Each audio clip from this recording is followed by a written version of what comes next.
بسم اللہ الرحمن الرحیم۔ السلام علیکم ویورز، خوابوں کی تعبیر چینل میں تمام ویورز کو خوش آمدید۔ آج کی ویڈیو میں ہم آپ کو بتائیں گے کہ خواب میں روزہ رکھنے کی کیا تعبیر ہے۔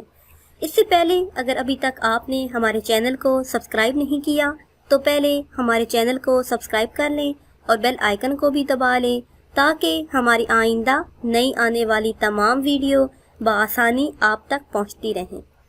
تو آتے ہیں اپنی آج کی تعبیر کی طرف۔ خواب میں روزہ رکھنے کی کیا تعبیر ہے؟ خواب میں روزہ رکھنا گناہوں سے تائب ہو جانے کی طرف اشارہ ہے اور عبادت الہی میں مصروف ہو جانے کی دلیل ہے۔ جس شخص نے یہ خواب دیکھا وہ عبادت الہی میں مصروف ہو جائے گا، نماز اور روزے کا پابند ہوگا۔ اگر صاحب خواب دیکھے کہ خواب میں روزہ افطار کر رہا ہے تو یہ خواب خوشخبری ملنے کی دلیل ہے۔ جس شخص نے یہ خواب دیکھا اس کی دل کی آرزو پوری ہوگی اور وہ حج کرے گا، متقی اور پرہیزگار ہوگا۔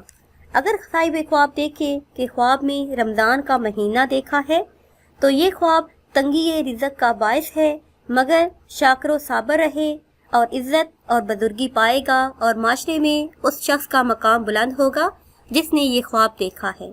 ویورز، یہ تھی ہماری آج کی ویڈیو۔ امید کرتے ہیں کہ آج کی ویڈیو آپ کو پسند آئی ہوگی۔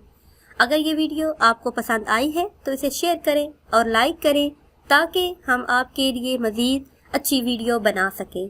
اور اگر آپ کسی خواب کی تعبیر جاننا چاہتے ہیں تو وہ آپ کمنٹس کے ذریعے ہم سے جان سکتے ہیں۔ دعاؤں میں یاد رکھیے گا۔ اللہ حافظ۔